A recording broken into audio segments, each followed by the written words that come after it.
la prima volta che la Confartigianato Imprese del Veneto Alimentazione riesce a mettere un piedino dentro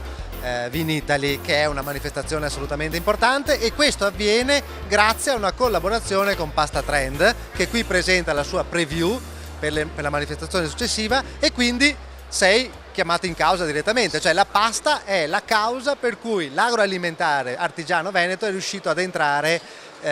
qui a Vinitaly. Raccontaci un attimo questa esperienza. Sì, abbiamo deciso ancora nel 2010 di fare una collaborazione con Pasta Trend. Abbiamo sempre collaborato a livello nazionale e anche internazionale, basti pensare insomma, a Shanghai 2010, Istanbul 2011, 2012 siamo stati a casa, 2013 si riparte con il preview. Sì, all'inizio era solo laboratorio di pasta, invece adesso è diventato la filiera agroalimentare, perché ovviamente fare la pasta non vuol dire uova e farina, vuol dire fare ravioli, vuol dire fare sughi, vuol dire avere l'accompagnamento del vino, l'accompagnamento della birra, e bene, abbiamo deciso di metterci insieme a livello nazionale e fare tutta la filiera. Abbiamo i formaggi, abbiamo i salumi, abbiamo anche la pasta secca e poi le eccellenze venete, visto che siamo a Vinitaly, che sono i casunziei della linea dolomitica veneta, i bigoli e i gargati vicentini con l'associazione Vera Pasta Fresca, che comunque è Confartigianato, e il tortellino di Valleggio con le aziende associate alla Confartigianato. Ci siamo messi insieme e sono riuscito a farli collaborare insieme ai ristoratori che hanno messo a disposizione, abbiamo quasi 500 ristoratori in Veneto, una quarantina hanno deciso di aderire e per ogni ora abbiamo uno chef diverso con un ristorante diverso che propone un piatto tradizionale con la rivisitazione del piatto tipico, e questo, mettere insieme la tradizione e l'innovazione, Confartigianato allo stato puro. 30 appuntamenti in 4 giorni abbiamo calcolato, uno all'ora, e ieri avete fatto il botto, mi hanno detto, avete avuto più di 1200 coperti serviti. Le prime esperienze da presidente è riuscire insomma, a servire 1000 coperti in 32 metri quadri e dargli la visibilità al prodotto tipico, che è vero che un po' i veneti insomma si parla sempre dei bigoli, si parla sempre dei tortellini, si parla sempre, però la gente che non li conosce, ieri qui avevamo mezzo mondo, dai cinesi ai canadesi, agli australiani, ai sudamericani, ai veneti, e abbiamo preso dei grazie dai veneti e dei complimenti dal resto del mondo, è stato veramente fantastico. Torno un attimo alle 3 tipologie per approfondirle velocemente. Allora, per quanto riguarda i cansunziei, qui per giunta presente una novità assoluta, che è il consorzio che avete fatto, che state approntando per non solo la tutela dei 6 tipi di cansunziei che vengono fatti nelle Dolomiti, ma soprattutto per farli diventare prodotti protetti, quindi IGP.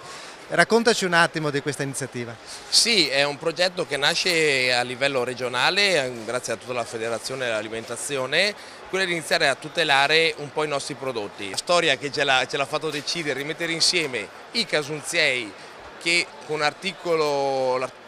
regionale del 2002 è stato riconosciuta la Ladinia Dolomitica Veneta, quindi i casunziei della Ladinia Dolomitica Veneta, l'Istituto Ladin delle Dolomites, la Fondazione UNESCO, il Centro Consorzi, la Confartigianato, sede in Confartigianato, 12 aziende più o meno, e c'è tutta la filiera dentro, dalla produzione della farina che viene fatta a 1000 metri d'altezza, ai 2 ovaioli da 400-500 galline allevate a terra a 1200-1300 metri d'altezza, ai produttori di aria pura, perché le Dolomiti insomma sono patrimonio dell'UNESCO, non sono solo belle ma sono anche buone. Poi c'è la Vera Pasta Fresca vicentina, raggruppa una ventina di aziende che hanno deciso di lavorare il bigolo e il gargato come una volta. Infatti abbiamo qui in stand anche un bigolaro antico, e ieri è stata una bella emozione in quanto ci siamo messi in mezzo alle corsie a fare i bigoli, facendo partecipare anche la gente che passava a girare questo torchio. Avete fatto concorrenza alle Miss Tagliatella. Esatto. E io ho scoppiazzato alla grande la loro idea per portarla a livello regionale, perché è una buonissima idea. Loro hanno le loro scatolette, hanno la loro associazione, fanno manifestazioni, prodotti del territorio per la gente del territorio. Poi c'è Valleggio, e con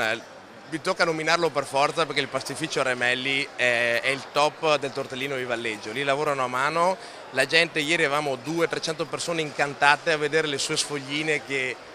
smanettavano tortellini e oltre a essere buoni sono anche belli, sono già riconosciuti e il consorzio parte comunque da Confartigianato. Ascolta, il prossimo anno una battuta solo veloce, si ripropone l'iniziativa di più, cosa pensate di fare? Sì, il prossimo anno non è più preview ma è il vero Pasta Trend e come al solito avremo i nostri 200 metri quadri di laboratori, la filiera non sarà solo della pasta presentata perché una cosa che siamo bravi noi artigiani, oltre a fare il prodotto, a farlo buono, a farlo come una volta, legato al territorio, è di fare vedere come si fa. Non raccontiamo bugie, raccontiamo solo verità e le portiamo, siamo limpidi, trasparenti e questo lo facciamo vedere in quanto portiamo le nostre macchine, le nostre aziende in una fiera, in un open space come si dice adesso, alla mercé di tutti, giudizi positivi e negativi perché insomma non è sempre, però noi impariamo da sempre e comunque. E siete anche buoni perché so che una parte degli incassi li devolverete in beneficenza, è vero? Sì,